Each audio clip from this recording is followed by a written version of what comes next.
This is actually a place where we can cut off some time Okay. and also make it flow better. So this is great, but you kind of got into your project a little prematurely here. So you said something along the lines of, so like, if you look at the world, Minnesota, whatever, we can find these different kinds of habitat types, these different kinds of biological communities: tall grass prairies, deciduous forests, coniferous forests. Yep. And don't get into the matter of trying. So these different kinds of communities, and a big question for ecologists is, why do we have different kinds of communities developing in different situations, right? Yep. Okay. Now I would leave this at that. Here, I think my sound is too high and I've got some feedback going on. I'm not sure what's going on. So that's basically all you need to say about that slide. Is that basically, so in my project, I decided to try to explore the question of what kinds of factors might affect community structure in the plant community. Okay. You see? Yep. So you don't connect these pictures to your project. Okay. Other than basically just, these are different kinds of communities, and this is an example of different kinds of communities. And ecologists look at these kinds of situations and say, why? Why do we have a prairie here? Why do we have a coniferous forest there? And so forth, right? Yep. Okay, so my project is all about exploring community structure. You see, yep. That's the segue, I think. That's the transition. My project is all about looking at community structure. And and now you switch to this slide here. And there's a park near me that has a mix of trees. Some are conifers, and such as the spruce trees. Some are deciduous trees. And I got thinking that the habitats underneath these different kinds of trees might would be somewhat different. And so I looked at the whether the type of tree overhead would what might affect the kinds of plants growing underneath. Okay. Something along those lines? Yep. Do you see the difference? Yeah. Because before you were kind of getting into the whole matter of what's underneath. You were here. You're talking about what's underneath conifers, what's underneath deciduous trees, but that was kind of right on the right following after, right on the tail, so to speak, of talking about why there's coniferous forests here and there. And you're not really looking at what's underneath the trees. Isn't looking at why there's a coniferous forest here and a deciduous forest here. It's taking another step and looking at what's underneath. Okay, so I said too many words here. It probably made it confusing. This is great. Different kinds of communities, different places. Ecologists are interested in why that is. I decided to pursue this question in a local park. Okay? And in this local park, I don't know if you do say where it is at some point. Okay. But you can say in this local park, there's a mix of coniferous trees and deciduous trees, spruce trees and maple trees, I guess, mostly. And it occurred to me that the type of tree overhead might have a big bearing on what's growing underneath, on the plant community that grows underneath. Okay. That makes sense? Yep. So you can probably this will cut out some words. Yeah. Because what you did was you sort of talked about deciduous versus conifers twice in a way. Okay. And the first time was kind of confusing as to why you were talking about it. Okay. Okay. And then you did a very nice job. You did a very nice job of talking of explaining this. And by the way, I'm impressed by just in general how clearly you speak. I'm not just talking about your speaking voice. I'm talking about just how clearly and coherently you say things. You know, and you just kind of you sound confident and so forth. I don't know whether you are or not, but you sound confident, and that is and you probably means you have a good idea of what you're talking about, and Okay. you practice this. Okay, so you got into the hypotheses. That's great. Okay, let's see. And so basically, go to this slide a lot faster, Yeah. and don't talk about what's underneath conifers and versus deciduous trees until you get here, and don't link it to trying to understand this picture. Okay. Link it. Make it clear that you're looking at what plants are underneath. Okay. And I think that was right here. And when you say here, you said tons of trees here with lots of species diversity. Really, I don't know that the species diversity was necessarily that great from what I've been told by you. And really, you don't want to have species diversity. There's a lot of trees here, and most of them are either spruce trees or maple trees. Okay.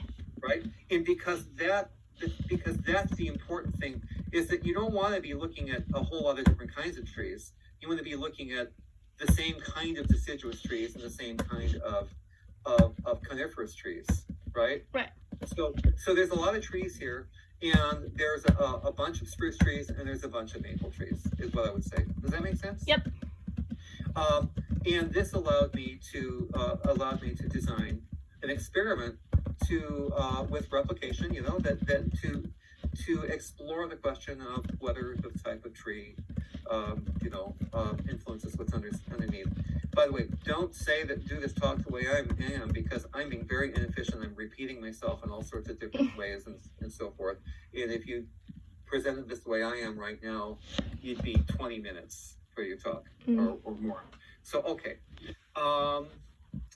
Again, this is a minor thing. This whole tons of trees with lots of species diversity. Message for choosing trees. I had forgotten all about that. That is really great. That how you explained it, and that you remembered that you thought to explain it. You remember to explain it. It's just like really great. Okay. It's really great. And you did a nice job. Part of me wants to have that be on the slide, but it doesn't need to be.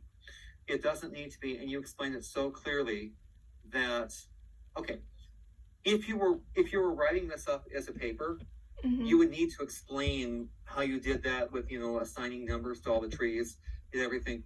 You need to explain that in your paper. But in the talk, I think what you did was perfect. Okay. It was just perfect, because this slide has the critical information, and for a person who's listening carefully and who might be wondering, well, was there bias in choosing the trees? You covered it. Yeah. And it's good. Thank you. Okay. Silly nitpicky detail, and I don't think you want to change this, but basically you might just do ever so slightly tweak how you say this, that basically you are looking at the center point is not really the center of the trunk. This is like looking at the midpoint between the edge of the trunk and the edge of the right. Oh, right, yeah. Yeah. Now, basically, don't add an extra sentence or two to say that. Basically, just slightly tweak how you say it. Okay. So that basically you're looking at the midpoint between the edge of the trunk, but the edge of the trunk and out here. I mean, if you wanted to, you could put like an opaque brown circle in here or something like that. That would be the trunk. But I don't think you need to do it. Okay. I don't think you need to do it.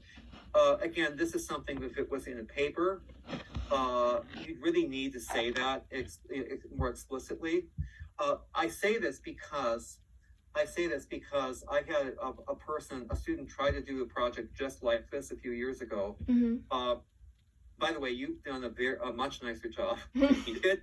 I'm not going to name names. I don't even remember his name, which is helpful. But I had a student try to do a project like this, just like you, and just, it was a comedy of errors in a way. And it was, somebody who I kind of came into it kind of, the sort of student that I'm talking about, who just sort of just kind of exudes a lot of self-confidence, but the self-confidence and certainty that he knows better than you is unfounded. Yeah. Probably know people like that. You probably experienced other Yeah. classmates like this. He was kind of one of those kind of people. He was a fine person, but but he ran into a problem where like he's trying to measure out there, but it was like right on top of the edge of the trunk or right on, you know what I mean? Yeah. He wasn't thinking when he was out there about well, okay, you know, we start at the edge of the trunk and we go out. Anyway, um, anyway, I'm talking too much about this. Other than, but I'll just say that what you did here was very, very good. Really, really nitpicky detail about this. You said after I got my data, I superimposed grid lines. Mm-hmm. Actually, what you should say is after I got my photos, Okay. I superimposed grid lines that helped me to collect my data. Okay. Does that make sense? Yeah. Okay. Again, really nitpicky details. The only other thing, a couple of other things here. Okay, so you got it. This is complicated explaining, right? Yeah. This is complicated explaining. I think you did a pretty good job, although I could tell that you're struggling a little bit more. Yeah. With here, in terms of the flow. By the way, if the talk you gave was the talk you gave in class, I'd be very pleased. Okay? But it can be better, even still. Like, I think I would have given you an A. Okay? Okay? But it can be better. Yeah. It could be the point where I say, I don't have any reason to take out any points at all. And one of the things here, so this gets tricky. So what is the flow of ideas here? So the first thing is that I predicted fewer species in with the conifers, under the conifers than under the deciduous trees. And in fact, we found just the opposite. I don't remember how you said this, and I think you probably were doing a pretty good job. But as you say this, kind of think to yourself as you're describing the patterns, what is the story that should be coming from this graph? And, you know, in relating it to your predictions and so forth. So I predicted fewer species under the conifers and deciduous trees, but in fact, I found just the opposite. Okay. And we see here a significant difference, a significantly greater number, a little over twice as many species under the conifers than the deciduous trees. Now, I don't think you don't need to say anything about the p-value. It'll speak for itself. Okay. For those who, I don't know if you did or not, but the p-value will speak for itself for those who are equipped to understand the point. Right? Yeah. You know. By the way, just nitpicky detail doesn't matter. It's probably not worth your time going back and editing. But the convention tends to be little p. Okay. There's no way you would have known that. Yeah. But the convention tends to be little p. Okay. Okay. Now, on these graphs, you were pointing out like the numbers 2.1 versus 0.75. Yeah.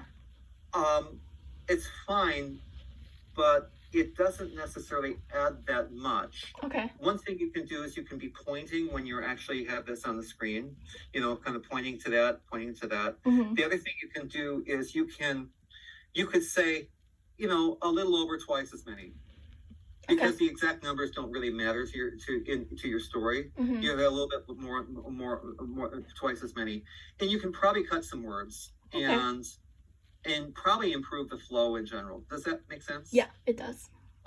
In the case of the Kentucky bluegrass, there was tremendously more. With 51% cover versus 0.2, it's like on average it was 51 divided by 0.2. You could say something like 51 divided by 0.2. It was 250. It was just over two. It was about 250 times more Okay. percent cover, something like that. Yeah. And basically there was almost. So you're saying there's significantly more. Okay, so and again, I don't remember how you said it, but one approach might be to say there was a significant difference between Kentucky bluegrass and under deciduous and the conifer.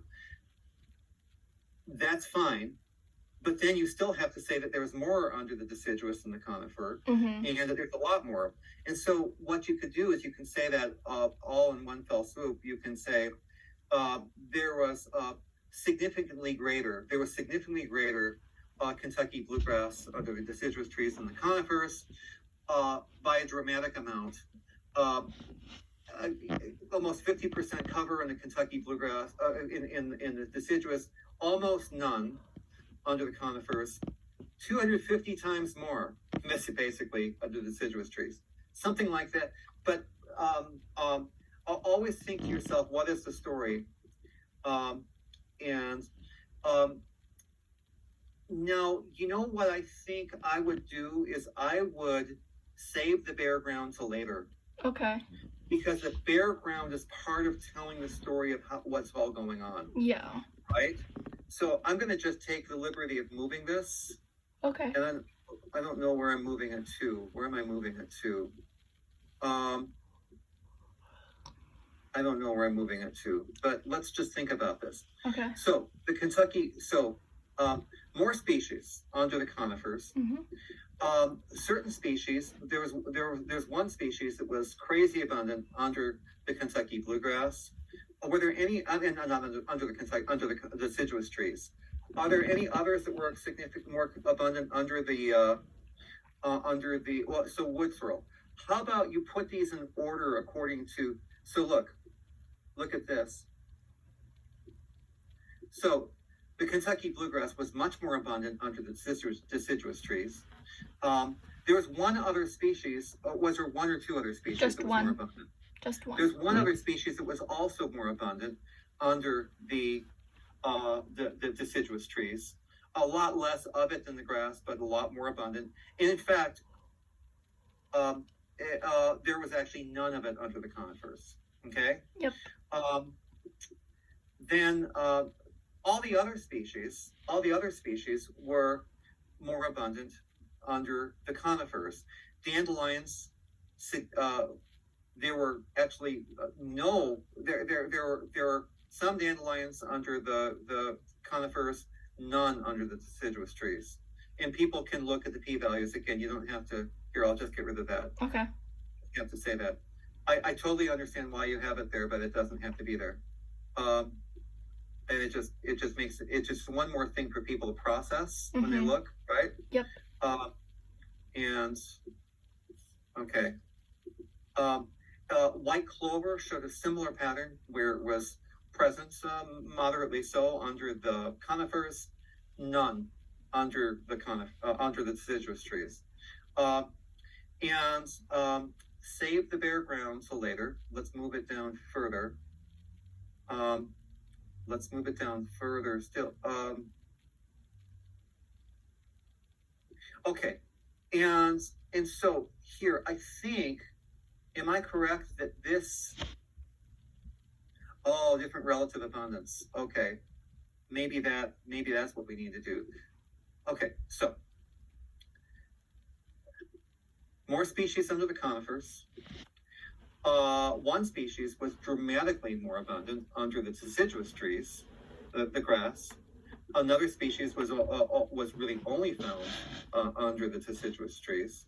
But pretty much all the other species were really only seen to any extent at all under the conifers. And several of these were significantly different. Dandelion was significantly more common, and white clover was more common. But actually, there's a lot more species there, most of which were too rare or to see significant differences with. But what we see in this graph is these are very different communities. You did an okay job here, I think. I think you could probably work on streamlining it a little bit. Okay. because it wasn't bad. But basically, what we see is we have a whole group of species which are found really only under the conifers. I don't think they occur over here at all, do they? No. Okay, there is a whole group of species that are found only, so this is a way of streamlining it. There's a whole group of species that are found only under conifers. Several of these were significantly different. The others, basically, they're just shown here, showing their presence, but okay. Let me back up. That's not efficient. So there were a whole group of species that were found only under the conifers, two of which were significantly different from more under conifers and deciduous trees. And then there were several species that were found significantly more abundant under the deciduous trees, but not found at all, or found only very, very, in a few cases, only very rare under the conifers. And of course, the most conspicuous thing to see here is Kentucky bluegrass just is tremendously abundant here. Mm-hmm.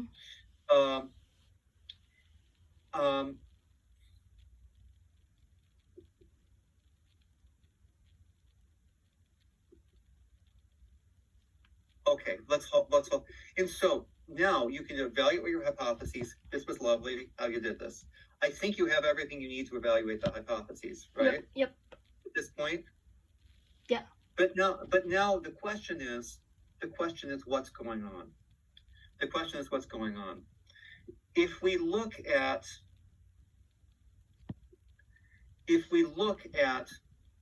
okay, now this has to be, I think you have to have a note on here that basically says, maybe here say all species. Okay. At the top.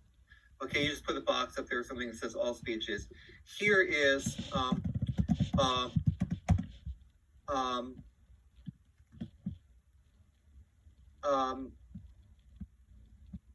Kentucky bluegrass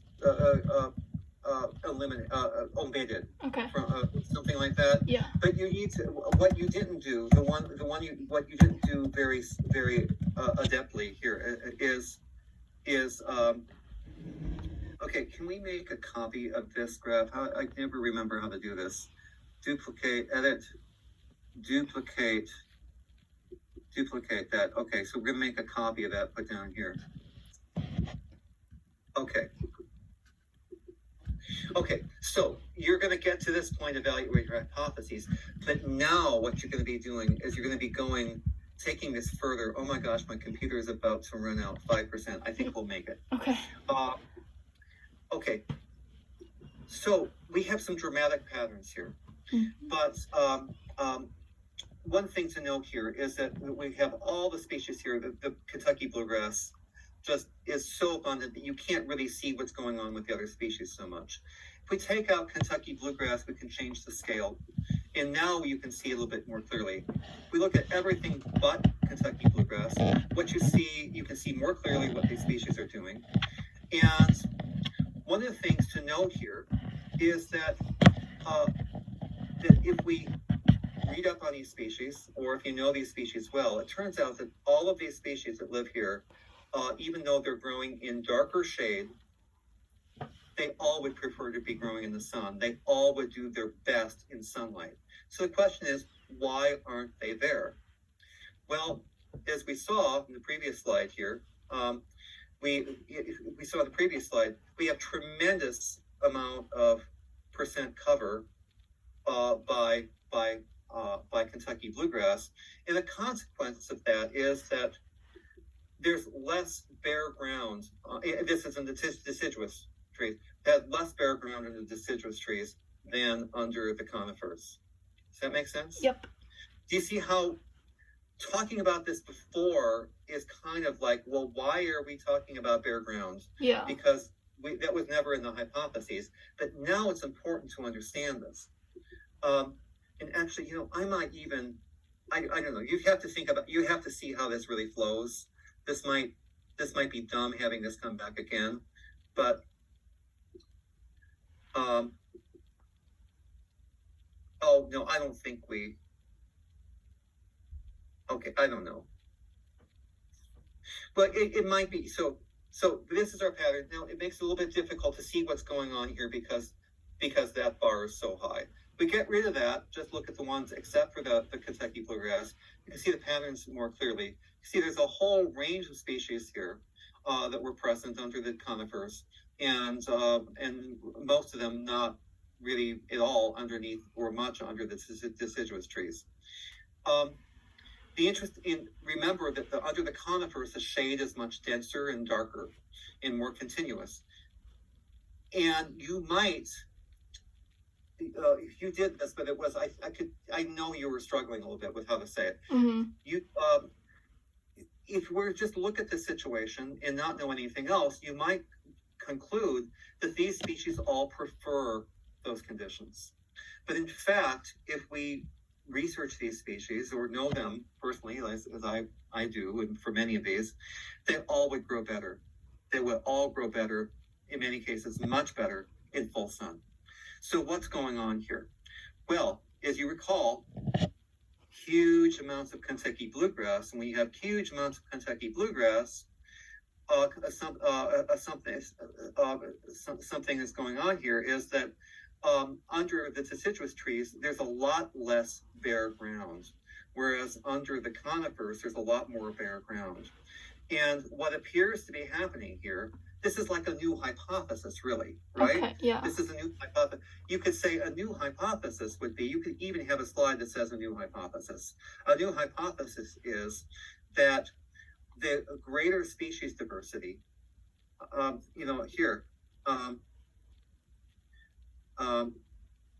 here, let's see, let me just add, this isn't going to be formatted right and everything. New hypothesis, a new hypothesis, again, fix the formatting and all that. Yeah. New hypothesis is, intense competition from Kentucky, which should be capitalized, right? Kentucky bluegrass eliminates many species from under. Well, it eliminates many species. Maybe that you just say that,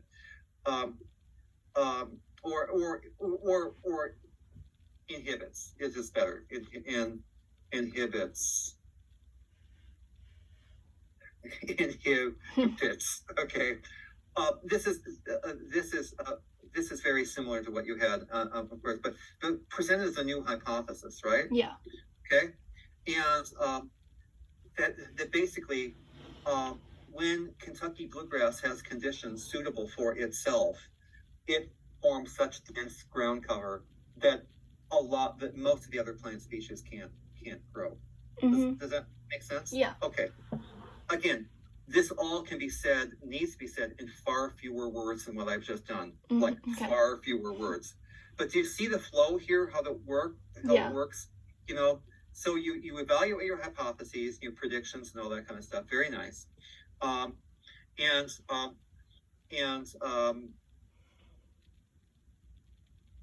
I see what you're doing here. You're talking about the ration. So the rationale. Well, only certain species be able to survive.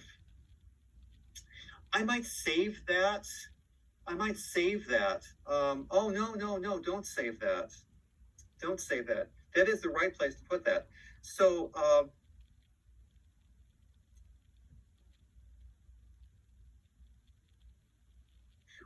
get rid of this slide. Get rid of this slide here.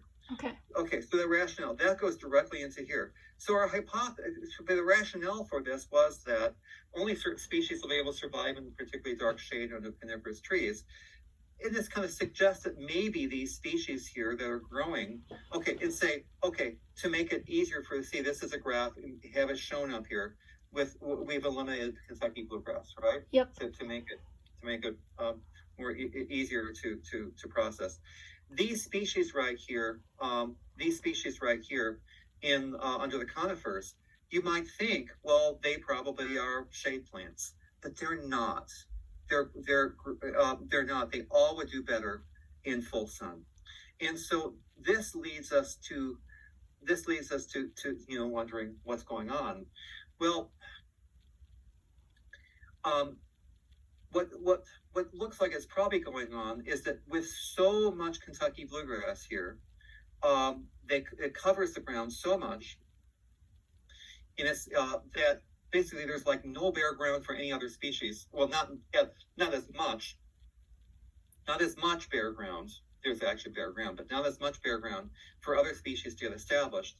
And this leads us to a new hypothesis that intense competition from Kentucky bluegrass inhibits